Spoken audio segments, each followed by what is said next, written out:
pecado nos aleja, el pecado nos separa. El pecado, cualquier pecado cometido es suficiente para separarnos de Dios. Dios no quiere estar lejos de nosotros. Y aunque Dios ama a los pecadores, a cada uno de nosotros, Dios aborrece el pecado. Entonces, esto es muy importante porque estaré abordando esto en los próximos minutos. Volveré a esta parte, pero no se te olvide, el pecado nos separa de Dios. Si tú cometiste algún pecado, si has cometido cosas, si hay hábitos ocultos en tu vida, el Señor tiene misericordia y su gracia te está hablando en esta tarde y te dice: hijo mío, no peques más. Es la frase que Jesús le dijo a aquella mujer que fue descubierta en el mismo acto de adulterio. Cuando vienen con Jesús aquellos hombres con coraje y con ganas de apedrearla, porque así es nuestra sociedad. Es fácil para señalar, difícil para justificar, es fácil para el juicio. Pero cuando se encuentra con Jesús, Jesús le dice: ni yo te condeno. Y luego le dijo: vete. ¿Y qué más? Y no peques más. ¿Por qué? Porque el pecado nos separa ¿de quién? De Dios. Número 2.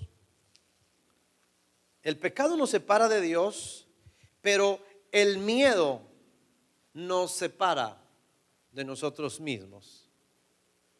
En el huerto del Edén yo puedo encontrar estos dos ejemplos.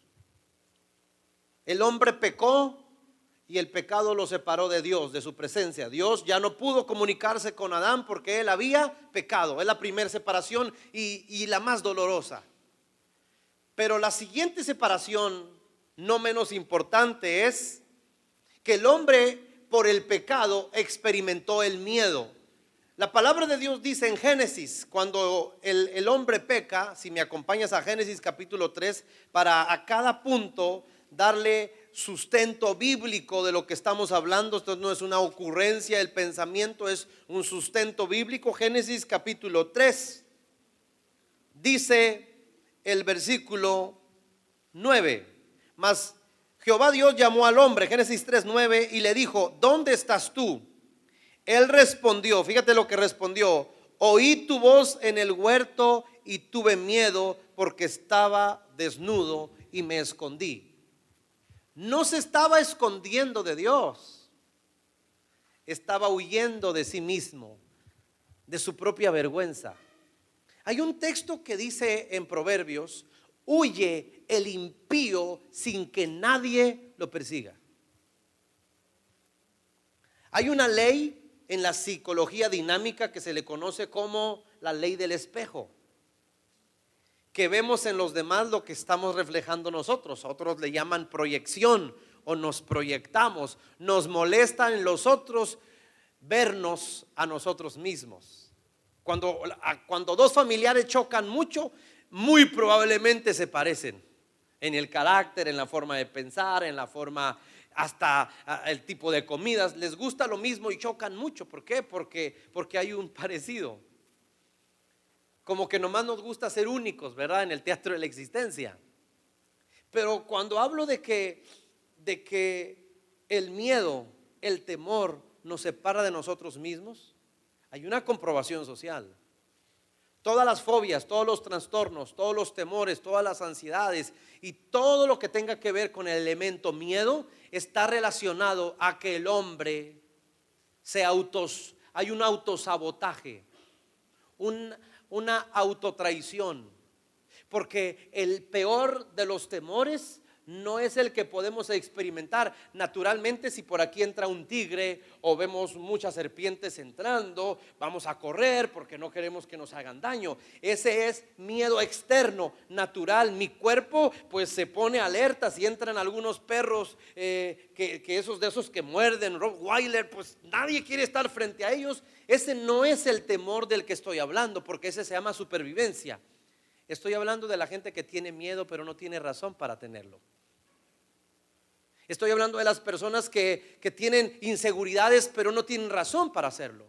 Pero la inseguridad, el miedo del que estoy hablando, que nos aparta de nosotros mismos, es el resultado de alejarnos de Dios. Así que tengo una teoría. no una revelación. Tengo una teoría. Mi teoría es la siguiente: que cualquier ser humano, es teoría, que tenga muchas fobias en su vida y muchas inseguridades, muy probablemente es porque hay algo que está haciendo que lo está apartando de Dios. Y cuando algo te aleja de Dios, experimentas miedo que te aleja de ti mismo.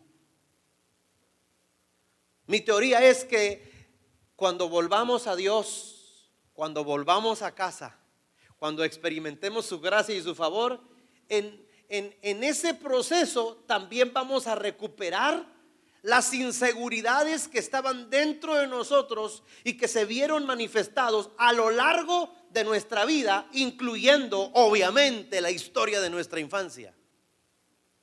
Y tengo bases bíblicas para esta teoría, porque yo puedo encontrar hombres inseguros frente a Dios. Un Jeremías que se creía un niño, un Moisés que se sentía un tartamudo. Bueno, no se sentía, era tartamudo y tenía muchas inseguridades en su vida. Tengo a un Gedeón que se siente incapaz de ser un guerrero. Tenemos a una reina Esther que antes de ser reina era una huérfana insegura.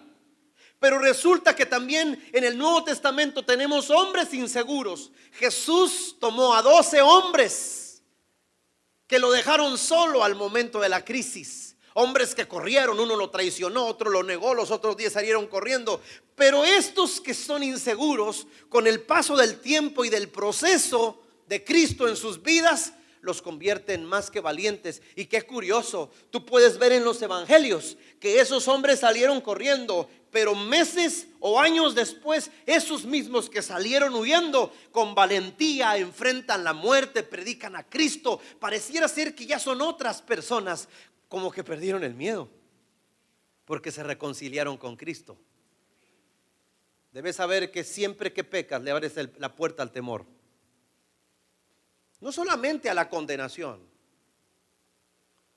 Cada vez que pecas voluntariamente, con alevosía y ventaja, que haces algo que realmente sabes que está malo, pero sabiendo que está malo lo haces. Cada vez que practicas algo, no solamente le abres la puerta a aquello que te condena delante de Dios, sino que le abres la puerta a todos los miedos y las inseguridades. Y tú puedes decir, pero este tema ya lo había superado, este trauma ya lo había superado, esta situación ya la había superado. Pero tal vez te tendrías que dar cuenta que estás abriendo puertas al pecado, y después del pecado viene el miedo.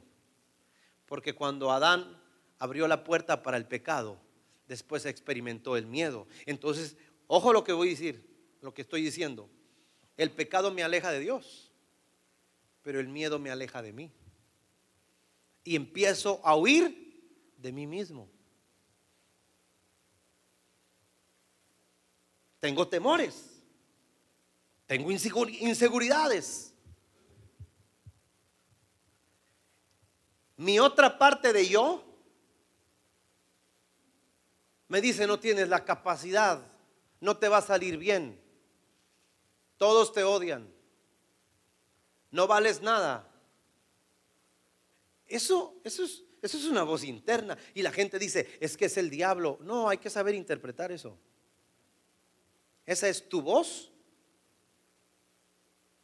tu propia voz, en tu consciente e inconsciente, creando zancadillas para hacerte caer, para no animarte. Por eso la frase no temas en la Biblia, ¿sabes cuántas veces aparece? 365 veces aparece la palabra no temas, como que una palabra para cada día. Y cada vez que Dios hablaba con un profeta o que hablaba con uno de sus hijos, la frase de Dios era: no temas porque yo estoy contigo. O sea, el temor muchas veces lo atribuimos a Satanás. No, el temor es la consecuencia de pecar. Y el temor es algo que tengo que combatir contra mí mismo. Mira que te mando que te esfuerces y seas valiente, no temas. Dios nunca le dijo, pero, o sea, ¿cómo te voy a decir no temas si el temor viene del diablo? Dios nunca pronunció la palabra diablo. Y en Isaías dice 41:10: no temas porque yo estoy contigo, no desmayes porque yo soy tu Dios. Por eso el salmista en el Salmo 23 dijo: aunque ande en valle de sombra y de muerte, no temeré, porque tú estarás conmigo. Entonces aquí hay una revelación. Esta ya no es teoría, esta es una revelación. Si esos tres textos, y puedo señalar a otros, pero son los que probablemente conocemos más.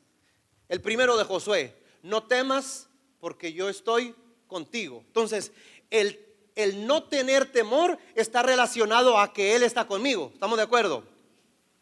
Ven, Adrián, para especificar gráficamente esto. Es como que Dios se me acerca y me dice: Dios, porque estoy cerca de ti. ¿Qué me está diciendo Dios? No temas. Segundo texto, Isaías 41:10: no temas porque yo estoy contigo, no desmayes porque yo estoy contigo. De nuevo, tercer texto que acabo de señalar: aunque ande en valle de sombra de muerte, no temeré porque tú. Entonces si el pecado me separa de Dios, en automático voy a tener miedo, porque para no tener miedo debo estar cerca de Él, pero el pecado me separa de Él. Pero yo no quiero tener temor. No hay terapia, no hay medicamento que te quite el miedo. Acércate a Dios y se fueron tus temores. Porque estar cerca de Dios es tener la valentía y el valor de salir adelante. Pero muchos no quieren estar con Dios. ¿Se lo digo o no se lo digo? Porque estar cerca de Dios también representa transformación. Estar con Dios representa darle la espalda al placer y al pecado. Es que si estoy cerca de todo bien en la iglesia, pero ya cerca de Dios es que ya no me voy a poder echar las chelas. Ya no me voy a poder ver una miradita por acá y una ojeadita porque pues estoy con Él y me tengo que estar derechito. Y la gente confunde esto entonces con religiosidad. ¿Por qué? Porque entonces prefiero vivir mi placer a estar cerca de Dios, y de repente como que vivo una relación medio distante con Dios. Pero eso representa temor tras temor, miedo tras miedo, inseguridad tras inseguridad. Gracias, mi hermano. Y eso representa que puedas tener miedo a que tu matrimonio se rompa, puedas tener miedo a que tus hijos fracasen, puedas tener miedo a que nunca prosperas, puedes tener miedo a que nunca salgas adelante, y es que tengo miedo, y es que tengo miedo, y es que tengo miedo. Y probablemente tú mismo te estás delatando de que tu temor es porque has pecado o estás pecando y te alejas de Dios, porque si Él está contigo no hay que tener temor.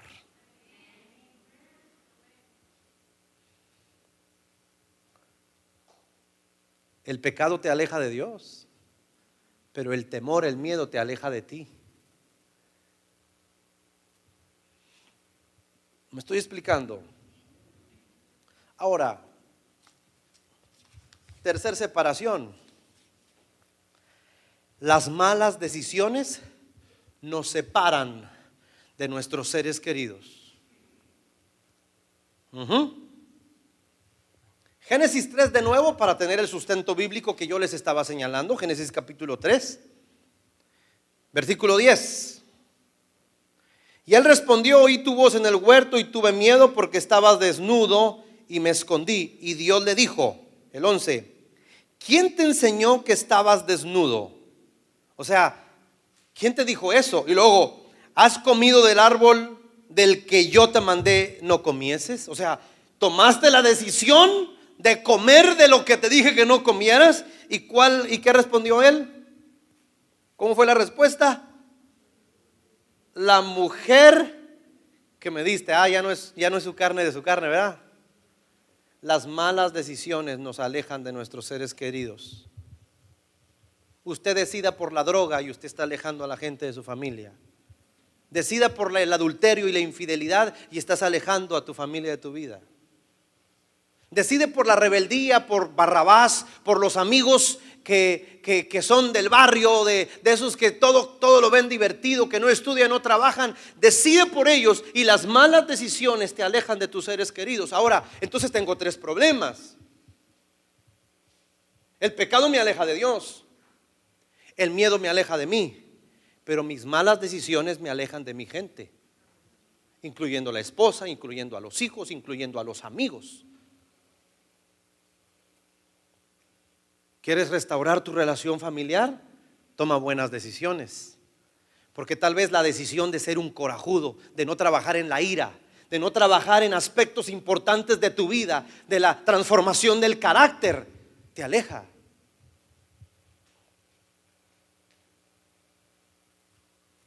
Yo le pregunté a un joven: ¿y tú amas a tu padre? Y él me contestó: con trabajo lo soporto, dijo. Esa fue una frase muy fuerte. O sea, la evidencia estaba ahí. No es que no ame a mi padre, es lo soporto porque es mi padre. Pero ¿y por qué lo soportas? Y cuenta la historia. Un hombre con tendencias militares, con ideas frías, con un corazón endurecido. Obviamente las decisiones de la disciplina y del carácter de este hombre, en vez de acercar a los suyos, los estaba alejando. Y algunos de ustedes han dicho: es que yo siento que mi familia me ha dado la espalda, yo siento que mi familia como que me abandonó. No, esa es la justificación más barata. Puede ser que tus decisiones te hayan alejado de tu familia. Tu familia ahí sigue ahí, pero como has tomado muchas malas decisiones. Ahora, ¿la familia nos tiene que echar la mano? Pues sí. Pero yo estuve atendiendo a una pareja hace como 2 años, y ellos con tranquilidad, así, estaban hablando de un problema y hablaron de uno de sus hijos. Y dijeron: y nada más para que sepa, nuestro hijo vive en la calle. ¿De veras? Sí, vive en la calle. Fue nuestra decisión ya no ayudarlo. Le dimos de todo. Lo metimos todos los centros, le compramos todo lo que nos dijeron, lo apoyamos en todo, y no hay una sola vez que nos siga traicionando. Mi esposo y yo decidimos vivir en paz. Nos duele mi hijo, pero no y por nuestro hijo se estaba destruyendo nuestro matrimonio. Las decisiones del muchacho hicieron que sus padres se alejaran de él. Pero esos son sus padres, sí, pero ¿vives o qué? No te puedes morir, no te puedes desgastar de más con alguien que está aferrado a sus malas decisiones. Las malas decisiones nos alejan de nuestros seres queridos. Adán decidió, Eva decidió comer, y esa decisión: comiste del árbol que te dije. Ella me dio, Tú fuiste, tú bruja, tú. Las malas decisiones nos alejan de los seres queridos. ¿Estamos aprendiendo algo? El diablo quiere dividir mi familia. Ya dejemos de echarle al diablo toda la culpa. Es que el enemigo, el que me pone estos miedos. Deje de echarle la culpa. Los miedos están dentro de su cabeza. Usted se los inventó por la inseguridad de no tener a Dios en su vida. Porque muchos tienen la iglesia en su corazón, pero a Dios no lo tienen en su corazón. Tienen reuniones, cultos y cantos en su mente. Eso no es Dios. Eso es parte de la experiencia con Dios. Pero la presencia de Dios te da seguridad, no una iglesia. Siguiente distracción, siguiente aspecto: las distracciones nos separan de nuestro destino y propósito. La carta de Primera de Juan, si me acompañan por favor. Primera carta de Juan dice lo siguiente, en el capítulo 2. Primera de Juan 2:15. Dice así, Primera de Juan 2:15, está cerquita de Apocalipsis, nada más como referencia. No amen al mundo ni las cosas que están en el mundo. Si alguno ama al mundo, ¿qué dice? El amor del Padre no está en él. Porque todo lo que hay en el mundo, los deseos de la carne, los deseos de los ojos y la vanagloria de la vida, no provienen de Dios, del Padre, sino del mundo. Y el mundo pasa y sus deseos, pero el que hace la voluntad de Dios permanece para siempre. La última parte es la que más me gusta. Porque resulta que el mundo, la carne y el pecado están destinados en su ponzoña venenosa para que al final tú jamás logres cumplir la voluntad de Dios o el propósito de Dios en tu vida. Fíjese cómo va de una fuerza jerárquica. El pecado me aleja de Dios. El miedo me aleja de mí. Y soy otro. No pienso con cordura. Mis miedos me llevan a tomar malas decisiones, pero esas malas decisiones me alejan de mis seres queridos. Entonces, como yo me siento vacío, como tengo temores, como no terminé la secu, como dejé trunca la prepa, como esta vida tan difícil por todas mis malas decisiones, entonces, ¿qué te ofrece el mundo? Dime qué te está ofreciendo el mundo. Aunque no queramos nada del mundo, pero ¿qué ofrece el mundo? Distracciones. Una persona que pasa 4 horas viendo una serie de televisión y mañana se quema la otra parte y pasa 2 horas en el Face y otras 2 horas, hay una evidencia. Es una persona que no tiene destino, no tiene propósito, está distraído y las distracciones te alejan de tu propósito y de tu destino. Por eso está entretenido. Y dijo un psiquiatra, no el pastor, que las distracciones son para los imbéciles. Entendiéndose que la palabra imbécil tiene que ver con algo que te está mareando, que te tiene drogado, que no te tiene sobrio, en óptimas condiciones mentales, en tus facultades de inteligencia no estás al 100. La distracción va a atrapar a la gente que no tiene propósito. Pero aquel que tiene un propósito, por ejemplo, escolar, está definido que este fin de semana va a entregar tareas y etcétera, y que tiene que adelantar el otro trabajo y tiene que lavar la ropa y el uniforme. Aunque sean metas a corto plazo, el que está definido no acepta distracciones. No importa que lo inviten a una carnita asada, no importa que lo quieran llevar a Quino, no importa que le paguen la entrada a las albercas. El que tiene propósito decide no entretenerse porque está enfocado en su propósito y destino. El que no está enfocado en su propósito y destino, entonces se entretiene en todo, en todo. Está entretenido aquí y qué flojera, ¿qué hacemos? Pues vamos a hacer esto. Ay, qué flojera, ya me aburrí, ¿qué hacemos? Pues vamos a ver esto. Ay, qué flojera, ya me aburrí. Y ahora, ¿qué más? Como consumidores que destruyen su capacidad de vivir. No hay sentido de vida, porque las distracciones te alejan de tu propósito. Dime cuántas horas pasas en el Face, en el Twitter, en el Instagram, en las series, en la televisión y haciendo nada, y te diré cuán perdido estás. Porque una persona con propósito y sentido no es que no vea un partido de fútbol, no es que no se asome a la plataforma esta, o no es que no tenga una red social. Una persona con sentido y propósito realmente casi no tiene tiempo para eso. Así de fácil. Pero una persona que tiene todo el tiempo para la distracción y sí para el placer, no tiene rumbo en la vida. Perdió destino y propósito. Porque las distracciones. Entonces fíjate cómo va la jerarquía. Porque estoy pecando o porque pequé, eso me alejó de Dios. La base fundamental. Y el pecado me hace experimentar miedo, pero ese miedo me aleja de mí. Me vuelvo mi peor villano. Me vuelvo contra mí con amargura. Pero al tener ese miedo, tomo malas decisiones porque el miedo me gobierna.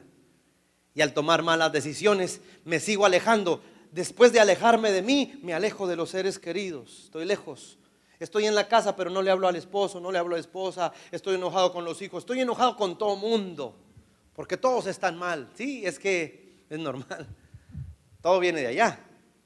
Y va la cadenita. Y como estás alejado de tus seres queridos y no, y esto y aquello, entonces ¿qué haces? El mundo del entretenimiento. Entreténganme con algo. Siéntenme en una hora. Denme algo que disfrute para comer palomitas, para engordar con ansiedad, con depresión, aquí. Y las distracciones lo único que hacen es que te alejan del propósito por el cual naciste. Naciste con un plan, un propósito. Pero las distracciones se encargan de que no cumplas el propósito, porque las distracciones son placenteras, pero tóxicas. ¿Y qué pasa con alguien que está distraído y no empieza a ver el cumplimiento del propósito de Dios en su vida? Se amarga. Y la amargura nos separa del amor.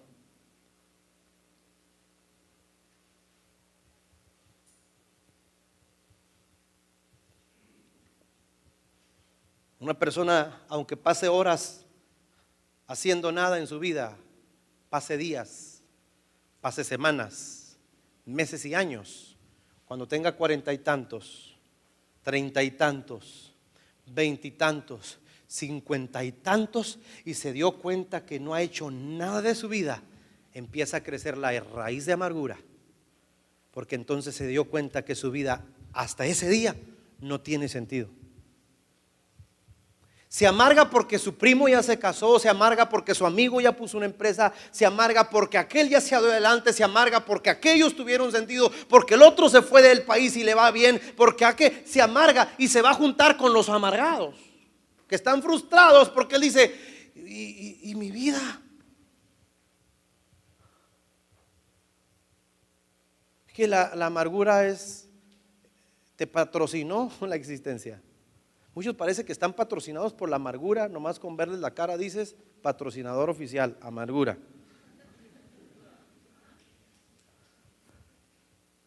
Y la amargura es queja, la amargura es muerte, la amargura es alejarte del amor.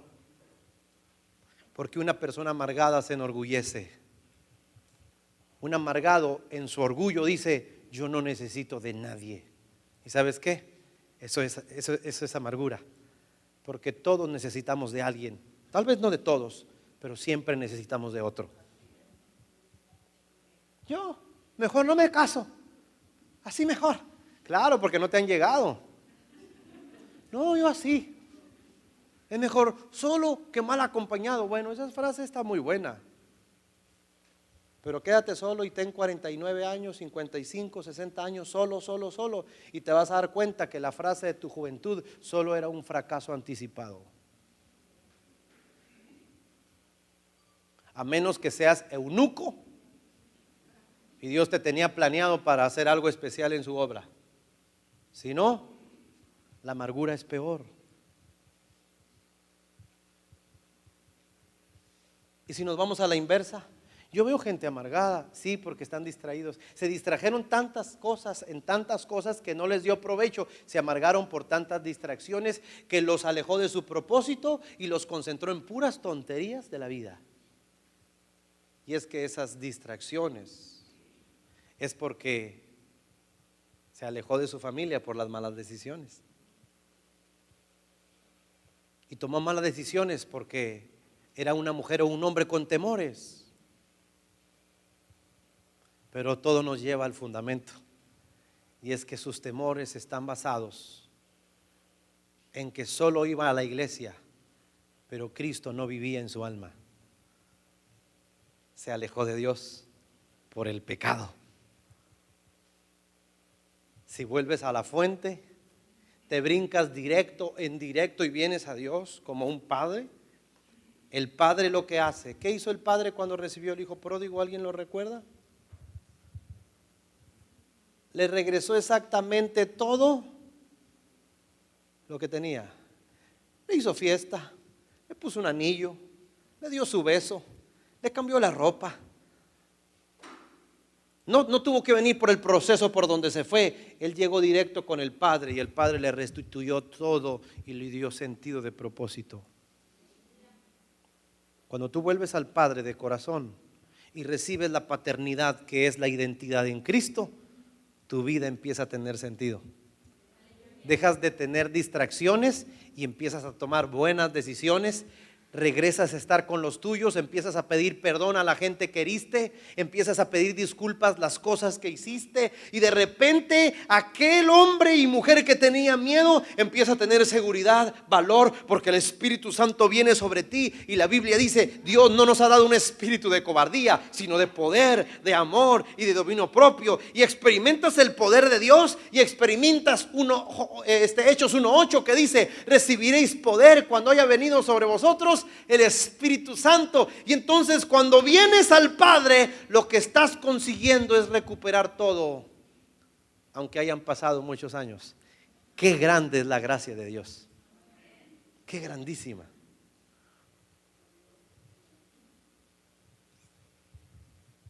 La amargura se representa en el huerto del Edén, afuerita. Dios le dijo a Adán: mande, Señor, ya te me vas. ¿Cómo? Estás expulsado. Y allá hay espinas, hay cardos, hay dolor, hay sudor. Te vas a amargar. Allá.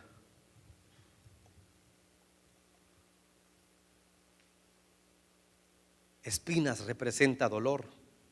Espinas representa amargura. Y cuando Adán estaba ahí con esas espinas, fuera del paraíso, fuera del huerto, fuera de Dios, pudo decir: ¿qué me trajo aquí? Ya mi mujer no me quiere ni hablar. Mi hijo mató a otro, qué dolor. Me alejé de él y me amargué. A veces la gente le quiere echar la culpa a todos. No hay culpables. Por eso diste esta frase: una decisión lo cambia todo, dice. ¿Me la puedes poner, por favor? Una decisión lo cambia todo, porque somos las decisiones que tomamos. Usted es lo que decide. Somos las decisiones que tomamos.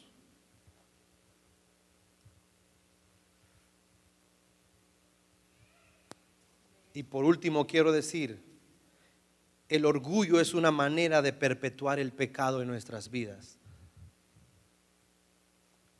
Puedes huir de todos, pero jamás de ti. Huye el impío sin que nadie lo persiga. ¿Cuál es el mensaje? Muy básico, muy elemental. Vuelve a casa. Vuelve con el Padre. Es que mi familia, es que mis miedos, es que el temor, es que las decisiones. Ya te expliqué, todo es en base a una raíz. Vuelve al Padre. Pero yo quiero volver a Dios, pero no te confundas. ¿Me ayudas, Iván? ¿Cómo? ¿Sí? No te confundas, repito, vuelve al Padre. Pero muchos, lo peor que nos ha pasado en la vida es que tenemos una mala interpretación de Dios, y algunos probablemente tengan resentimiento contra Dios, porque la mente mediocre siempre le va a echar la culpa a todos, incluyendo a Dios. Y yo le he pedido y no me contesta. Yo he hecho esto y no veo la manera. Y dicen que Él es muy poderoso, pero mi esposa se está muriendo. Entonces eso no te acerca a Dios. Vienes a ver que le sacas a Dios. Pero algunos, sin darse cuenta, o a lo mejor con este sermón te estás dando cuenta, sigilosamente, de un hilito delgadito, no te has dado cuenta, pero puede que traigas coraje contra Dios.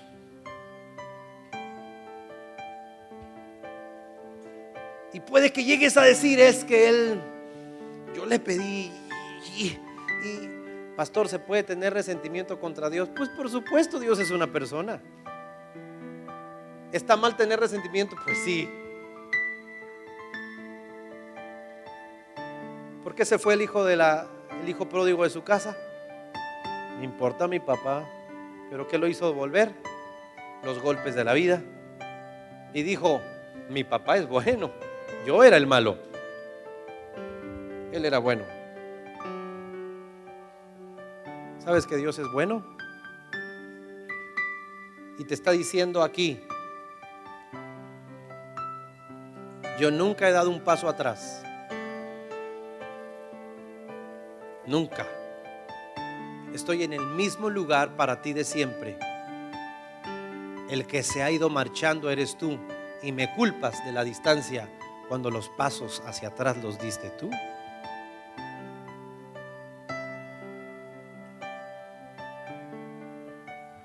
Le preguntó un niño a su papá, ¿de qué tamaño es Dios? El papá en ese momento no sabía qué contestar. ¿De qué tamaño es Dios? Mi hijo me está preguntando de qué tamaño es Dios, ¿cómo le explico? Y en eso iba pasando un avión. Y le preguntó el papá al hijo, te voy a contestar de qué tamaño es Dios si tú me contestas de qué tamaño es ese avión que va pasando. Y el niño en su inocencia volteó a ver el avión y le hizo así. Y luego voltea con su papá y le dice, papá, de este tamaño es el avión, le dijo. ¿De ese tamaño? Sí, papá, yo lo medí, es de este tamaño el avión. El papá lo llevó a un aeropuerto a su hijo. Tenía un amigo cercano y pudo entrar donde estaban los aviones. Y en su caminata el padre serio, el hijo impresionado porque estaba dentro de un aeropuerto, lo lleva el padre a donde está el avión más grande en ese momento. Y entonces se ponen de pie y le dice, hijo, ahora dígame de qué tamaño es el avión. Y el niño así abría los brazos, grande papá, es grande. Y el papá le dijo a su hijo, así es Dios, cuando estás lejos de Él, lo ves chiquito, pero cuando estás cerca de Él, el tamaño de Dios está relacionado a tu cercanía o tu lejanía de Él. Cuando yo le digo, mi hermano, ¿cómo vamos? Pues, ay, Dios, más o menos. Ahí está, lo ves chiquita, lejote de Dios. Pero cuando tú le preguntas, ¿y usted cómo va? Gloria a Dios, adelante, nada me vence. Oh, está bien cerca. Es la distancia la que puede hacer el cambio de nuestro enfoque. Dios no ha cambiado su tamaño. Tú has cambiado tu distancia de Él.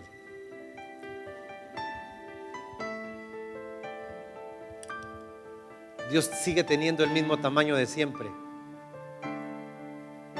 Te guste o no, me guste o no, Él sigue siendo bueno y sigue siendo Dios. Pero ¿dónde estás con tu distancia de Dios? ¿Sabes cuál es la invitación de Dios para todos los que estamos aquí? Después de toda esta explicación, una sola: vuelve a casa. Vuelve conmigo. Deja las espinas, deja las malas decisiones. Ven con todos tus miedos, te dice Dios, yo me encargo de quitártelos. Pero acércate a mí. Y es que es bíblico, dice Dios, vuélvanse a mí y yo me volveré a vosotros. No dice yo me vuelvo y ustedes vienen. Él dice, hey, es que yo no tengo que caminar, yo no me fui, el que se fue eres tú. Vuélvete a mí y yo me volveré a ti. Pastor, pero soy cristiano, ¿cómo me está invitando a aceptar a Cristo? No, no te estoy invitando a aceptar a Jesús, no te confundas. Algunos tal vez sí lo tendrían que aceptar. Te estoy invitando a volver a Dios, a volverlo a ver grande, porque tal vez lo estás viendo demasiado pequeño y eso te está amargando la vida. Pero te alejaste por las distracciones y por las malas decisiones. Pero el Señor te dice esta tarde, es tiempo de volver.